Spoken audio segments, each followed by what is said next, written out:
'tis time. Round about the cauldron go, and the poisoned entrails throw. Toad that under cold stone 30 days and nights sleeping got. Boil thou first in the charmed pot. Double toil and trouble, fire burn and cauldron bubble. Fillet of a fenny snake, in the cauldron boil and bake. Eye of newt and toe of frog, wool of bat and a tongue of dog, adder's fork and a blind worm's sting, leg of lizard and a howlet's wing. For a charm of powerful trouble, like a hell-brought boil and bubble. Double, toil and trouble, fire burn and cauldron bubble. Scale of dragon, tooth of wolf, witch's mummy, maw and goth of the ravine sea salt shark. Root of hemlock, dig it in the dark. liver of blaspheming shrew, gall of goat, and slips of yew, slivered in the moon's eclipse, nose of hanged man and liar's lips.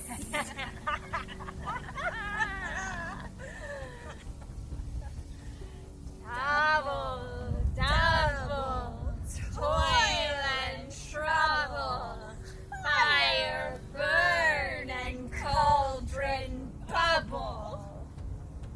Finger of unlucky babe, ditched delivered by a drave. Make the gruel thick and slab. Add thereto a tiger's chaldron for the ingredients of our cauldron.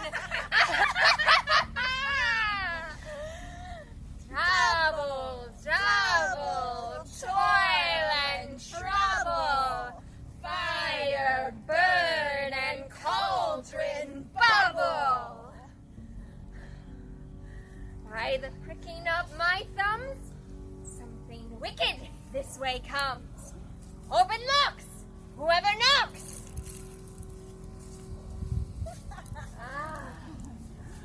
Oh, well done. I commend thy pains, and everyone shall share I the gains.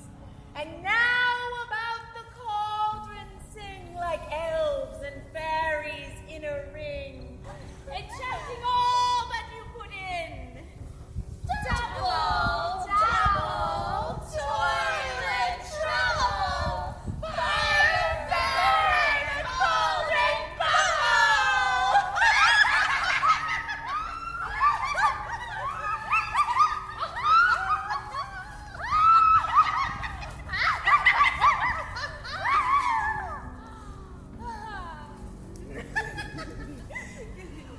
Cool it with a baboon's blood. Now the charm is firm and good.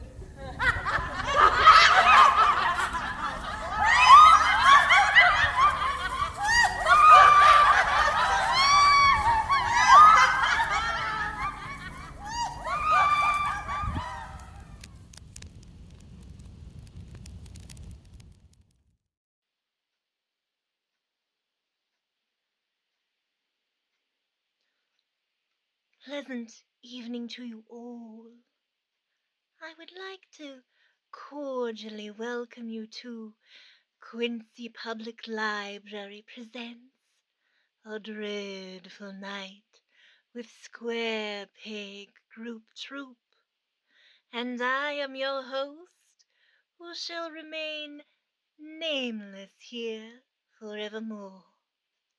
The scene you just witnessed was from Macbeth by William Shakespeare. Tonight, will have many performances, performances to darkly delight, to wickedly tease, to take you on a journey of mystery and mayhem. And perhaps, if we do our jobs right, may include a well-placed chuckle or two. And now, my dear friends, Professor Wainwright would like to recite some Shakespeare from Henry IV to set the tone for the evening. And while I don't know what dear Wainwright was a professor of, I can assure you he was at the head of his class. Professor, do go on. Patience, good folk. Wizards know their times. Deep night, dark night, the silent of the night. The time of night when Troy was set on fire. The time when screech owls cry and bandogs howl, and spirits walk, and ghosts break up their graves. That time best fits the work we have in hand. Madam, sir, sit you, and fear not. Whom we raise, we will make fast within a hallowed verge. Well said, Professor, well said. Our second performance is from The Raven by Edgar Allan Poe. Please do enjoy.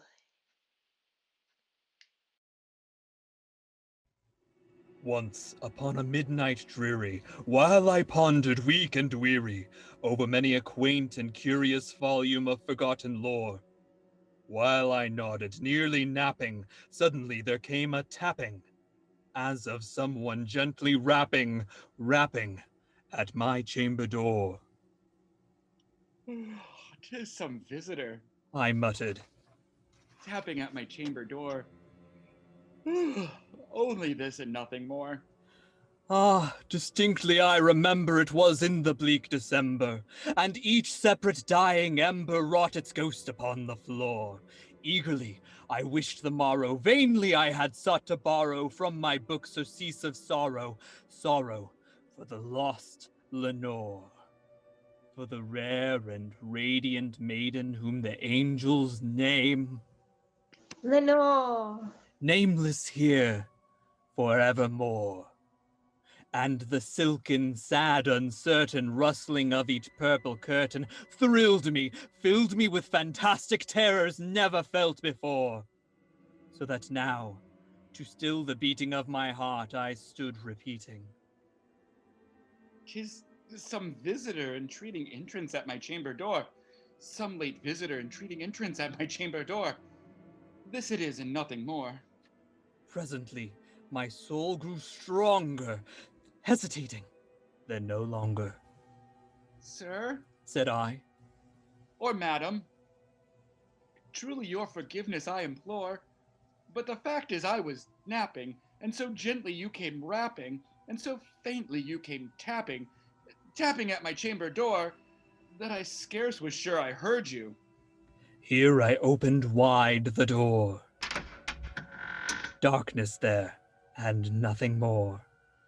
Deep into that darkness peering, long I stood there, wondering, fearing, doubting, dreaming dreams no mortal ever dared to dream before. But the silence and the stillness gave no token, and the only word there spoken was the whispered word. "Lenore?" This I whispered, and an echo murmured back the word. Lenore. Merely this, and nothing more. Back into the chamber turning, all my soul within me burning. Soon again I heard a tapping, something louder than before. Surely, Said I, surely that is something at my window lattice. Let me see then what thereat is, and this mystery explore. Oh, let my heart be still a moment, and this mystery explore. 'Tis the wind, and nothing more. Open here I flung the shutter, when with many a flirt and flutter, in there stepped a stately raven of the saintly days of yore. Not the least obeisance made he, not a minute stopped or stayed he, but with mine of lord or lady perched above my chamber door, perched upon a bust of Pallas just above my chamber door, perched and sat, and nothing more. Then this ebony bird beguiling my sad fancy into smiling, by the grave and stern decorum of the countenance it wore. Though thy crest be shorn and shaven, thou, I said, art sure no craven, ghastly, grim, and ancient raven, wandering from the nightly shore. Tell me what the lordly name is on the night's Plutonian shore. quoth the raven. Nevermore. Much I marveled this ungainly fowl to hear discourse so plainly, though its answer little meaning, little relevancy bore, for we cannot help agreeing that no living human being ever yet was blessed with seeing bird above his chamber door. Bird or beast upon the sculptured bust above his chamber door, with such name as Nevermore.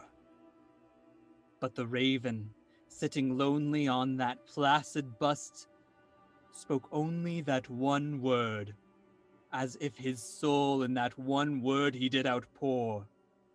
Nothing further than he uttered, not a feather than he fluttered, till I scarcely more than muttered. Other friends have flown before.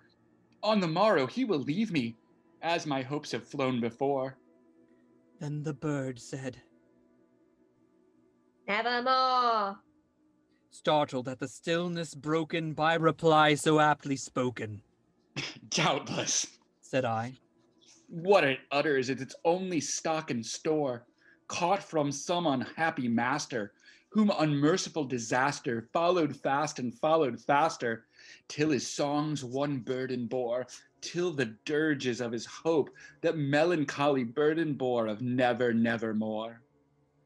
but the raven still beguiling all my sad soul into smiling, straight I wheeled a cushioned seat in front of bird and bust and door. Then upon the velvet sinking I betook myself, linking fancy unto fancy, thinking what this ominous bird of yore, what this grim, ungainly, ghastly, gaunt, and ominous bird of yore meant in croaking Nevermore. Thus I sat engaged in guessing, but no syllable expressing to the fowl whose fiery eyes now burned into my bosom's core. This and more I sat divining, with my head at ease reclining on cushions velvet lining that the lamplights gloated o'er, but whose velvet violet lining with the lamplight gloating o'er she shall press, nevermore. Then methought the air grew denser, perfumed from an unseen censer, swung by seraphim whose footfalls tinkled on the tufted floor. Wretch! I cried, Thy God hath lent thee, by these angels he hath sent thee respite, respite and nepenthe from thy memories of Lenore. Quaff, oh quaff this kind nepenthe, and forget this lost Lenore. quoth the raven. Nevermore. Prophet, Said I, thing of evil, prophet still of bird or devil, whether tempter sent or whether tempest tossed thee here ashore, desolate yet all undaunted, on this desert land enchanted, on this home by horror haunted, tell me truly, I implore, is there balm in Gilead? Tell me, I implore. Quoth the raven. Nevermore. Prophet, Said I.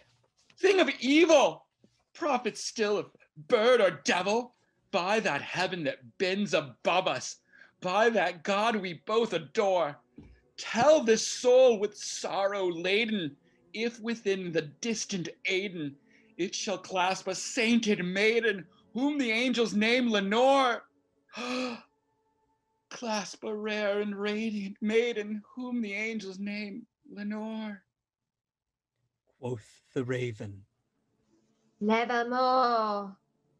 Be that word our sign of parting, bird or fiend. I shrieked upstarting.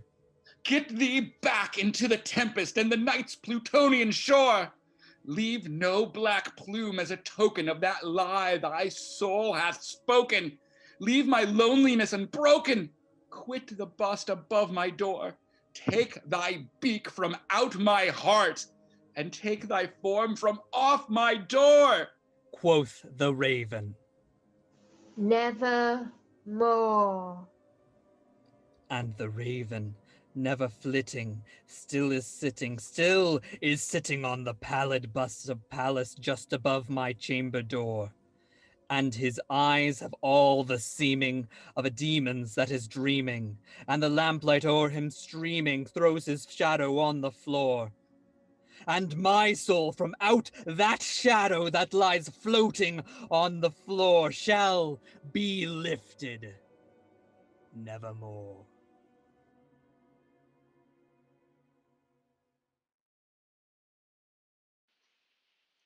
Howdy there. Still with us? Excellent. It is said that what's on the outside doesn't matter on a person, but what's on the inside is what counts. But what if what's on the inside is much, much worse? What makes a monster, and a hero? We explore those themes in our next 3 scenes.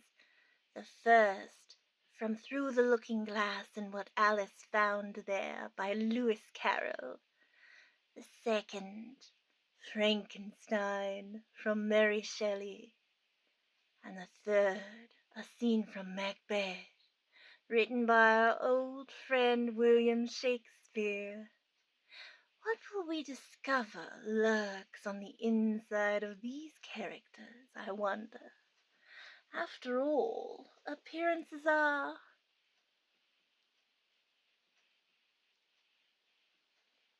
nothing if not deceiving.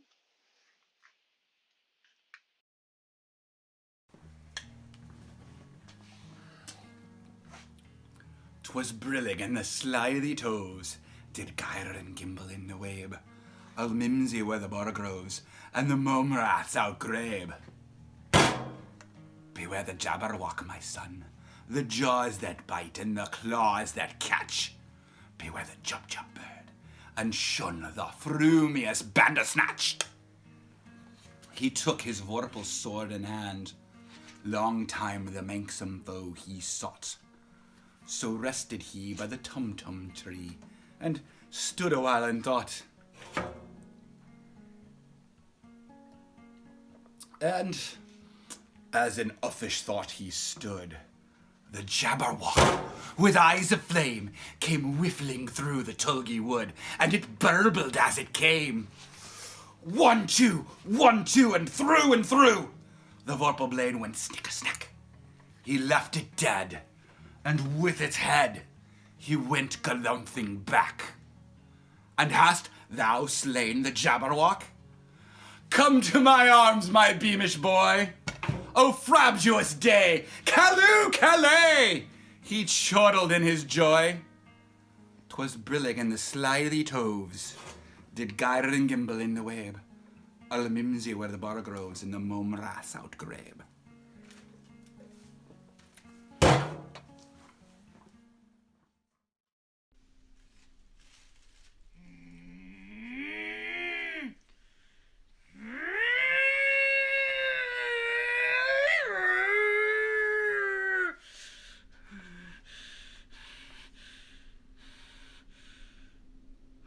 expected this reception. All men hate the wretched. How then must I be hated, who am miserable beyond all living things? Yet you, my creator, detest and spurn me, thy creature, to whom thou art bound by ties only dissoluble by the annihilation of one of us. You propose to kill me. How dare you sport thus with life? Do your duty toward me, and I will do mine toward you and the rest of mankind. If you will comply with my conditions, I will leave them and you at peace. But if you refuse, I will glut the maw of death until it be satiated with the blood of your remaining friends. Have I not suffered enough that you seek to increase my misery? Life, although it may only be an accumulation of anguish, is dear to me, and I will defend it. Remember, thou hast made me more powerful than thyself. My height is superior to thine, my joints more supple.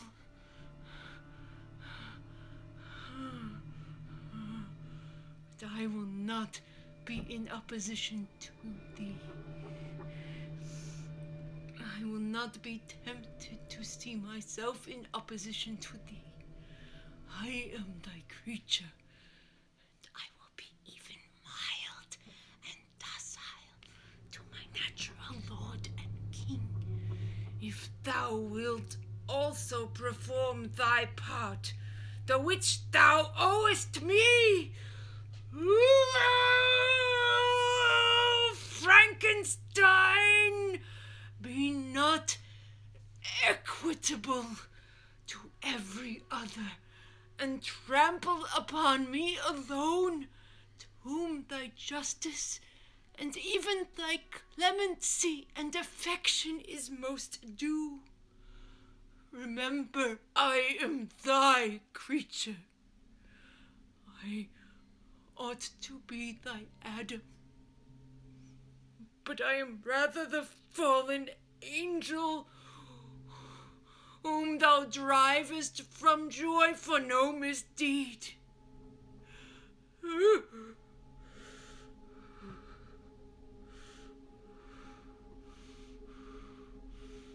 Everywhere I see bliss, from which I alone am irrevocably excluded. The desert mountains and dreary glaciers are my refuge. I have wandered here many days. The caves of ice, which I only do not fear, are a dwelling to me, and the only one which man does not grudge. These bleak skies I hail, for they are kinder to me than your fellow beings. If the multitude of mankind knew of my existence, they would do as you do, and arm themselves for my destruction. Shall I not then hate them who abhor me? I will keep no terms with my enemies. I am miserable, and they shall share my wretchedness. Yet it is in your power to recompense me and deliver them from an evil which it only remains for you to make so great that not only you and your family, but thousands of others shall be swallowed up in the whirlwinds of its rage. Let your compassion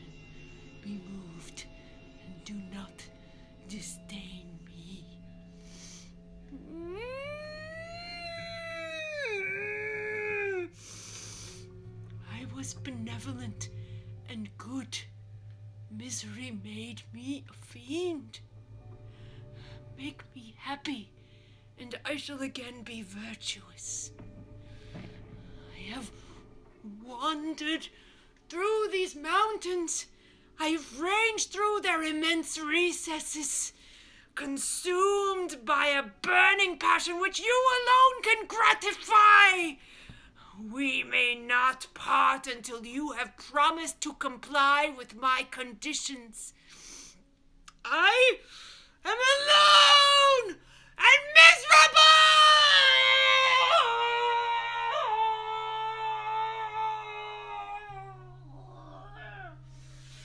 Oh, man will not associate with me, but one as deformed and horrible as myself would not deny herself to me. My companion must be of the same species and have the same defects. A female. This being you must create.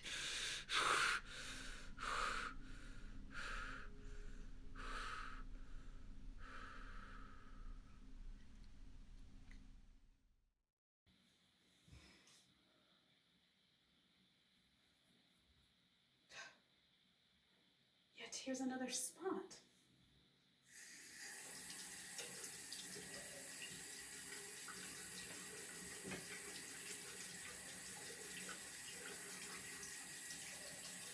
Out, damned spot. Out, I say. 1, 2. Why, then 'tis time to do it. Hell's murky. Fie, my lord, fie. A soldier and afeard. What need we fear who knows it when none can call our power to account?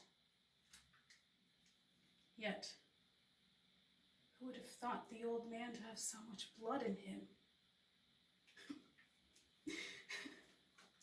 The Thane of Five had a wife. Where is she now?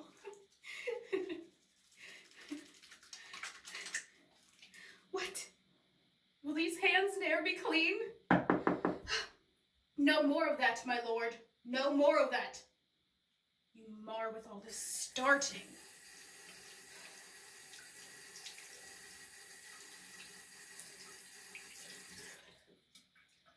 Here's the smell of blood still.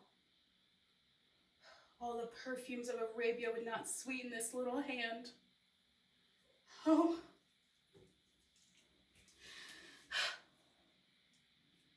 Wash your hands. Put on your nightgown. Look not so pale. I tell you yet again, Banquo is buried. He cannot come out on his grave. To bed! To bed. There's knocking at the gate. Come. Come. Come. Come. Give me your hand. What's done cannot be undone. To bed. To bed. To bed.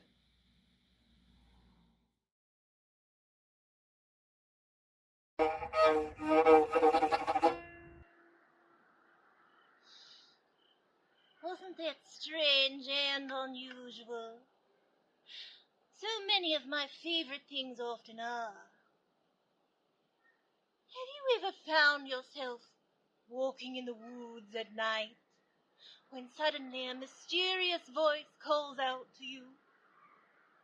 Or have you ever been sleeping in your bed and haunting music rouses you from the deepest of your dreams to lure you down the stairs and out into the night in your bathrobe?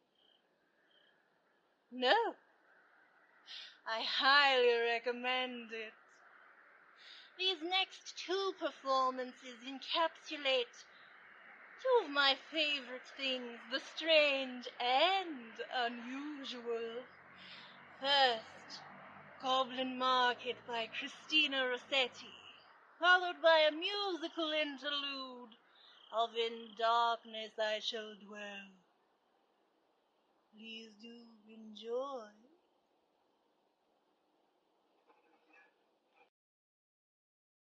Morning and evening maids heard the goblins cry. Come buy our orchard fruits. Come buy. Come buy.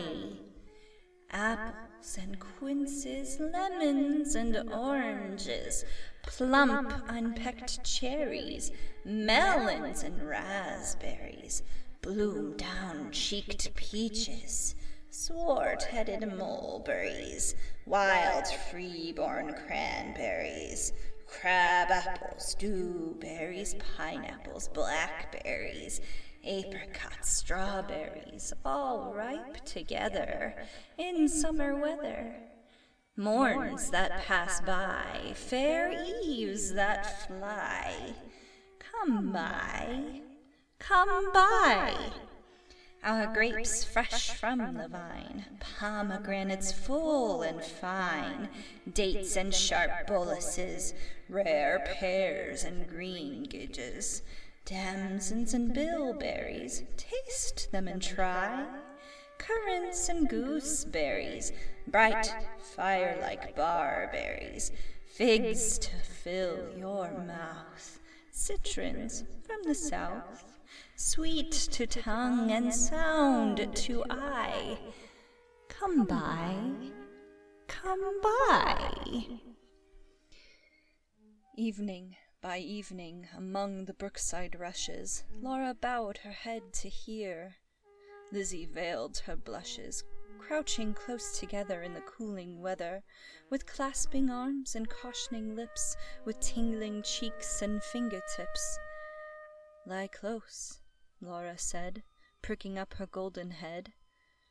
We must not look at goblin men, we must not buy their fruits. Who knows upon what soil they fed their hungry, thirsty roots? Come buy, called the goblins, hobbling down the glen. Oh, cried Lizzie, Laura, Laura, you should not peep at goblin men. Lizzie covered up her eyes, covered close lest they should look. Laura reared her glossy head and whispered like the restless brook. Look, Lizzie, look, Lizzie, down the glen tramp little men. One hauls a basket, one bears a plate, one lugs a golden dish of many pounds weight. How fair the vine must grow whose grapes are so luscious. How warm the wind must blow through those fruit bushes. No, said Lizzie, no, no, no, their offers should not charm us, their evil gifts would harm us. She thrust a dimpled finger in each ear, shut eyes, and ran. Curious Laura chose to linger, wondering at each merchantman. One had a cat's face, one whisked a tail, one tramped at a rat's pace, one crawled like a snail. One like a wombat prowled, obtuse and furry, one like a rattle tumbled hurry-scurry. She heard a voice like voice of doves cooing all together. They sounded kind and full of loves in the pleasant weather. Laura stretched her gleaming neck like rush-embedded swan, like a lily from the beck, like a moonlit poplar branch, like a vessel in the launch, when its last restraint is gone.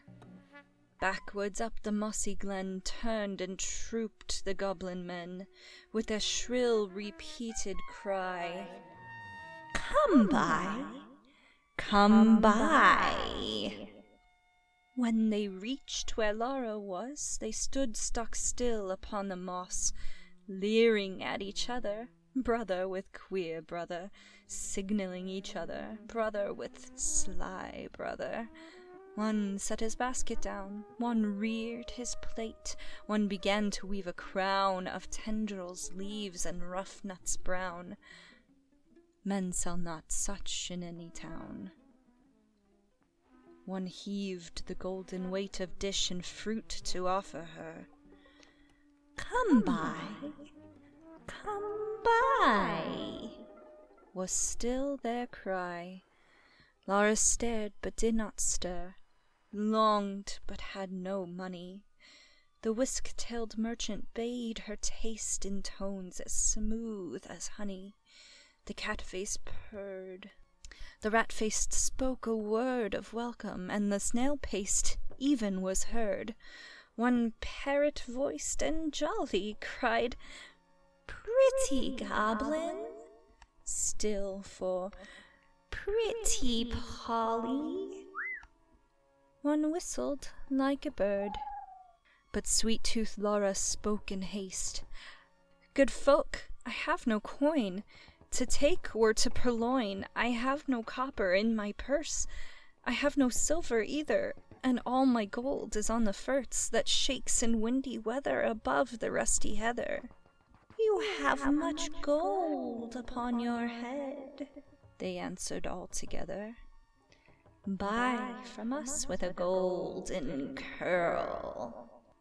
She clipped a precious golden lock, she dropped a tear more rare than pearl, then sucked their fruit globes fair or red, sweeter than honey from the rock, stronger than man rejoicing wine, clearer than water flowed that juice. She never tasted such before. How should it cloy with length of use?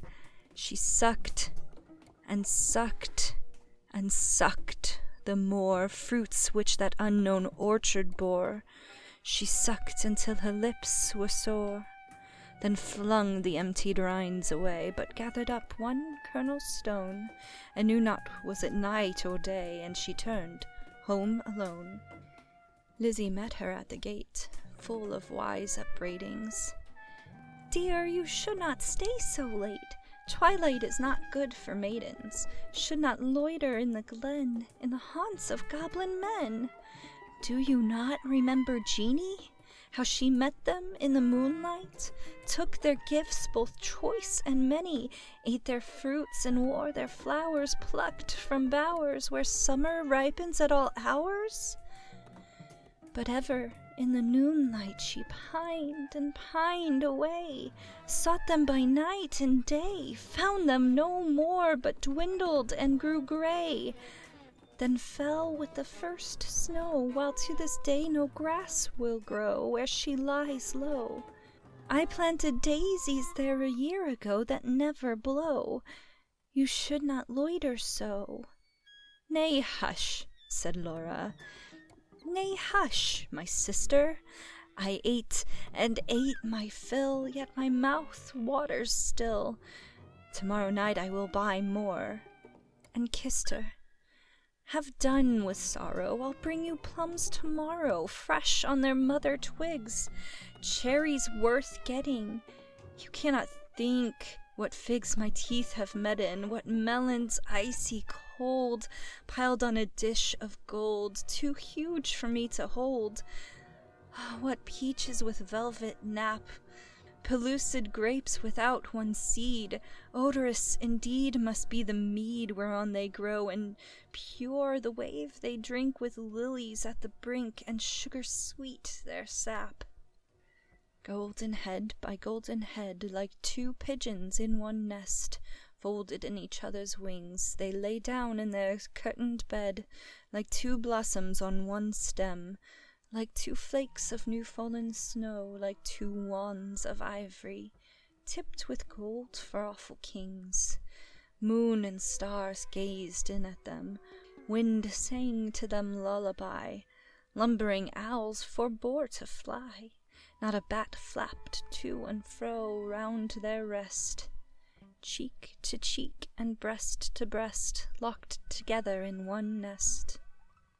Early in the morning, when the first cock crowed his warning, Neat like bees, as sweet and busy, Laura rose with Lizzie, fetched in honey, milked the cows, aired and set to rights the house, kneaded cakes of whitest wheat, cakes for dainty mouths to eat, next churned butter, whipped up cream, fed their poultry, sat and sewed, talked as modest maidens should, Lizzie with an open heart, Laura in an absent dream, one content, one sick in part, one warbling for the mere bright day's delight, one longing for the night. At length slow evening came, they went with pitchers to the reedy brook, Lizzie most placid in her look, Laura most like a leaping flame. They drew the gurgling water from its deep, Lizzie plucked purple and rich golden flags, then turning homeward said, "The sunlight flushes those furthest loftiest crags. Come, Laura, not another maiden lags. No wilful squirrel wags, the beasts and birds are fast asleep." But Laura loitered still among the rushes, and said the bank was steep, and said the hour was early still, and the dew not fallen, the wind not chill, listening ever, but not catching the customary cry, "Come by, come by," with its iterated jingle of sugar-baited words. Not for all her watching, once discerning even one goblin, racing, whisking, tumbling, hobbling, let alone the herds that used to tramp along the glen in groups or single of brisk fruit merchantmen. Till Lizzie urged, "Oh, Laura, come! I hear the fruit call, but I dare not look. You should not loiter longer at this brook. Come with me home. The stars rise, the moon bends her arc, each glowworm winks her spark. Let us get home before the night grows dark, for clouds may gather. Though this is summer weather, put out the lights and drench us through. Then if we lost our way, what should we do?" Laura turned cold as stone, to find her sister heard that cry alone, that goblin cry, "Come buy our fruits, come buy." Must she then buy no more such dainty fruit? Must she no more such succous pasture find, gone deaf and blind? Her tree of life drooped from the root. She said not one word in her heart's sore ache, but peering through the dimness, not discerning, trudged home, her pitcher dripping all the way. She crept to bed and lay silent till Lizzie slept, then sat up in a passionate yearning, and gnashed her teeth for balked desire, wept as if her heart would break. Day after day, night after night, Laura kept watch in vain. In sullen silence of exceeding pain, she never caught again the goblin cry, "Come by, come by." She never spied the goblin men hawking their fruits along the glen, but when the noon waxed bright, her hair grew thin and grey. She dwindled, as the fair full moon doth turn to swift decay, and burn her fire away. One day, remembering her kernel stone, she set it by a wall that faced the south, dewed it with tears, hoped for a root, watched for a waxing shoot. But there came none. It never saw the sun, it never felt the trickling moisture run, while with sunk eyes and faded mouth she dreamed of melons, as a traveller sees false waves in desert drouth, with shade of leaf-crowned trees, and burns the thirstier in the sandful breeze. She no more swept the house, tended the fowls or cows, fetched honey, kneaded cakes of wheat, brought water from the brook, but sat down listless in the chimney nook, and would not eat. Tender Lizzie could not bear to watch her sister's cankerous care, yet not to share. She night and morning caught the goblin's cry, Come buy our orchard fruits. Come buy, come buy. Beside the brook, along the glen, she heard the tramp of goblin men. The yoke and stir poor Laura could not hear. Longed to buy fruit to comfort her, but feared to pay too dear. She thought of Jeanie in her grave, who should have been a bride, but who for joy's bride's hope to have fell sick and died in her gay prime, in earliest winter time, with the first glazing rime, with the first snowfall of crisp winter time. Till Laura dwindling seemed knocking at death's door. Then Lizzie weighed no more, better or worse, but put a silver penny in her purse, kissed Laura, crossed the heath with clumps of ferts, at twilight halted by the brook, and for the first time in her life began to listen and look.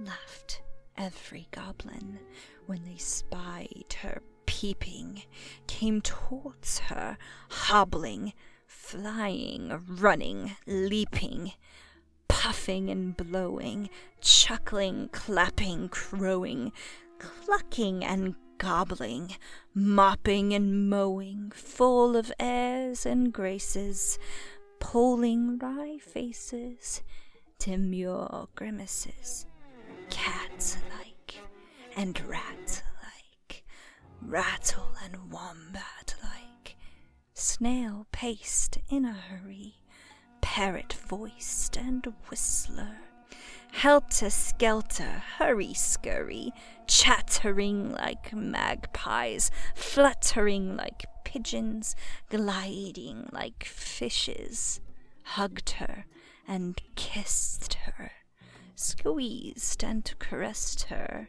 stretched up their dishes, panniers and plates.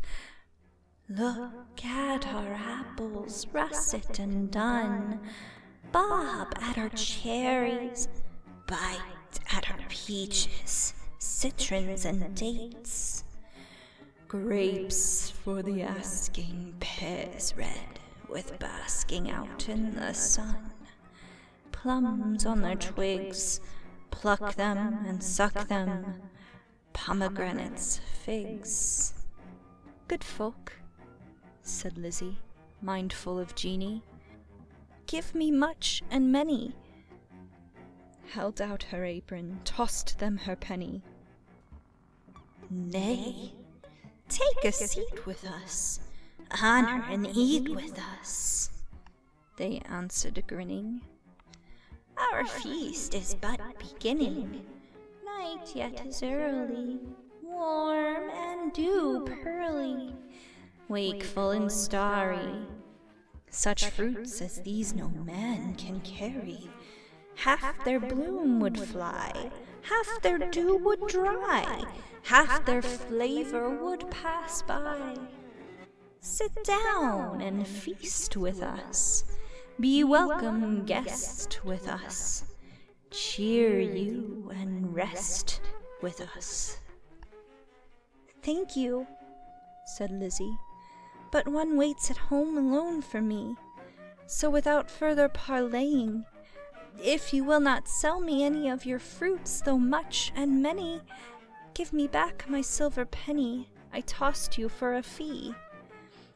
They began to scratch their pates, no longer wagging, purring, but visibly demurring, grunting and snarling. One called her proud, cross-grained, uncivil. Their tones waxed loud, their looks were evil.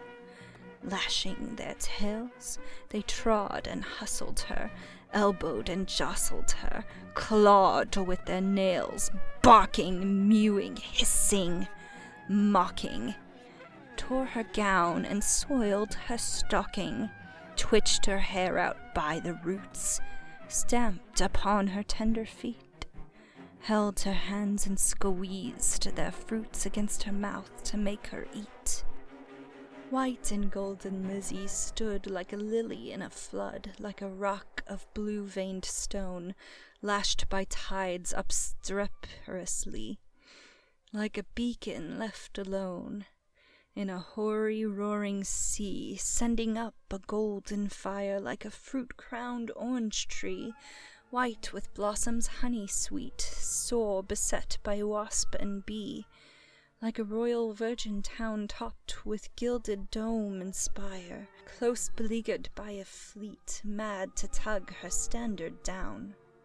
1 may lead a horse to water, 20 cannot make him drink, though the goblins cuffed and caught her, coaxed and fought her, bullied and besought her, scratched her, pinched her black as ink, kicked and knocked her, mauled and mocked her. Lizzie uttered not a word, would not open lip from lip, lest they should cram a mouthful in, but laughed in heart to feel the drip of juice that syruped all her face, and lodged in dimples of her chin, and streaked her neck, which quaked like curd. At last the evil people, worn out by her resistance, flung back her penny, kicked their fruit along whichever road they took, not leaving root or stone or shoot. Some writhed into the ground, some dived into the brook with ring and ripple, some scudded on the gale without a sound, some vanished in the distance. In a smart ache, tingle, Lizzie went her way, knew not was it night or day, sprang up the bank, tore through the ferts, threaded copse and dingle, and heard her penny jingle bouncing in her purse. Its bounce was music to her ear. She ran and ran as if she feared some goblin man dogged her with gibe or curse or something worse. But not one goblin scurried after, nor was she pricked by fear. The kind heart made her windy paced that urged her home quite out of breath with haste and inward laughter. She cried, "Laura!" up the garden. "Did you miss me? Come and kiss me. Never mind my bruises. Hug me, kiss me, suck my juices, squeezed from goblin fruits for you, goblin pulp and goblin dew. Eat me, drink me, love me. Laura, make much of me. For your sake I have braved the glen and had to do with goblin merchant men." Laura started from her chair, flung her arms up in the air, clutched her hair. Lizzie, have you tasted for my sake the fruit forbidden? Must your light like mine be hidden? Your young life like mine be wasted? Undone in mine undoing, and ruined in my ruin? Thirsty, cankered, goblin-ridden? She clung about her sister, kissed and kissed and kissed her. Tears once again refreshed her shrunken eyes, dropping like rain after long sultry drouth. Shaking with anguish, fear, and pain, she kissed and kissed her with a hungry mouth.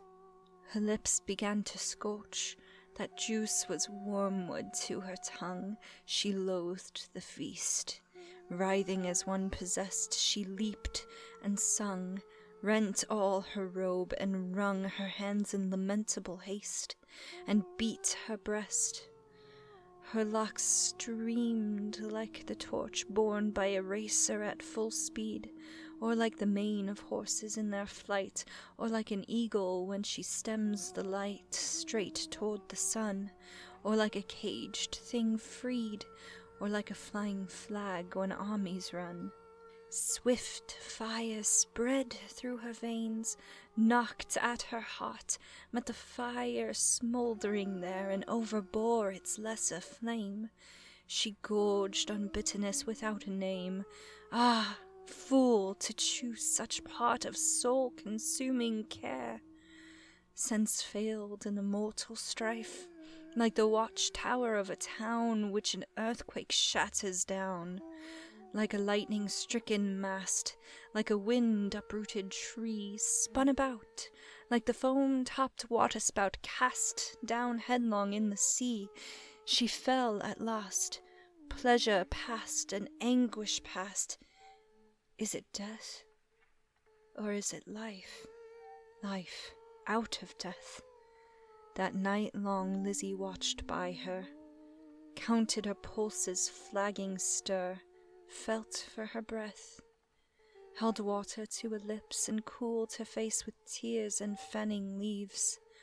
But when the first birds chirped about their eaves, and early reapers plodded to the place of golden sheaves, and dew-wet grass bowed in the morning wind so brisk to pass, and new buds with new day opened of cup-like lilies on the stream, Laura woke as from a dream, laughed in the innocent old way, hugged Lizzie but not twice or thrice.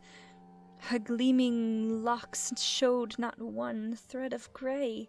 Her breath was sweet as May, and light danced in her eyes. Days, weeks, months, years afterwards, when both were wives with children of their own, their mother hearts beset with fears, their lives bound up in tender lives, Laura would call the little ones and tell them of her early prime, those pleasant days long gone, of not returning time.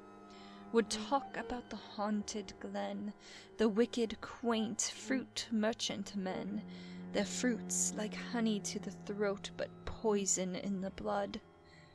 Men sell not such in any town. Would tell them how her sister stood in deadly peril to do her good, and win the fiery antidote, then joining hands to little hands would bid them cling together.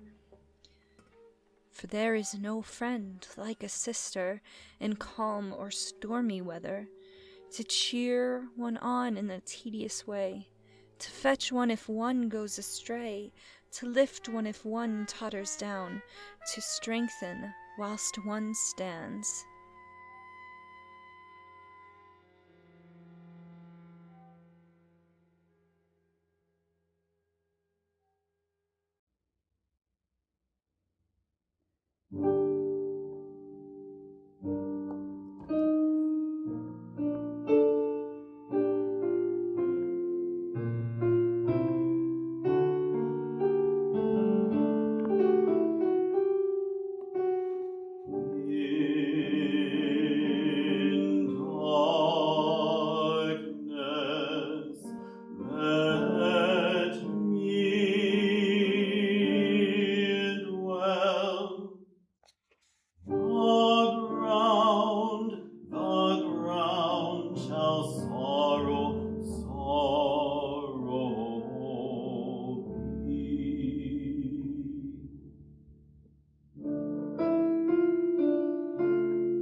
death do come, till death do come, till death do come.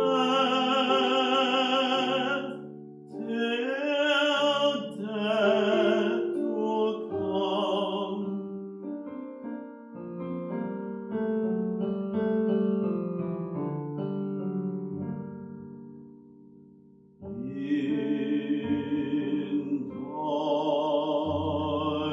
darkness let me dwell. Greetings once more. I'm just about ready to prepare my beds for the coming cold and gloom of winter. Any excuse to go digging things up, I suppose. If you would like to prepare your grounds, you must first clear out anything dead and rotting. Take the opportunity to remove anything invasive that might have grown up over the season. Also, prepare your soil for spring. Regenerate and harvest any sort of organic material for your compost. The darkness won't last forever, you know. And with that hopeful proclamation, bring you our final performance of the evening, To Autumn by John Keats. Seasons of mist and mellow fruitfulness, close bosom friend of the maturing sun, conspiring with him how to load and bless with fruit the vines that round the thatch eaves run, to bend with apples the moss cottage trees, and fill all fruit with ripeness to the core, to swell the gourd and plump the hazel shells with a sweet kernel to set budding more, and still more later flowers for the bees, until they think warm days will never cease, for summer has o'erbrimmed their clammy cells. Who hath not seen thee oft amid thy store? Sometimes whoever seeks abroad may find thee sitting careless on a granary floor, thy hair soft lifted by the winnowing wind, or on a half-reaped furrow, sound asleep, drowse with the fume of poppies, while thy hook spares the next swath and all its twined flowers. And sometimes, like a gleaner, thou dost keep steady thy laden head across a brook, or by a cider press with patient look thou watchest the last oozings, hours by hours. Where are the songs of spring? Aye, where are they? Think not of them, thou hast thy music too. While barred clouds bloom the soft dying day, and touch the stubble plains with rosy hue, then in a wailful choir the small gnats mourn among the river sallows borne aloft, or as the sinking light wind lives or dies, and full-grown lambs loud bleat from hilly bourne, hedge crickets sing, and now with treble soft the redbreast whistles from a garden croft, and gathering swallows twitter in the skies.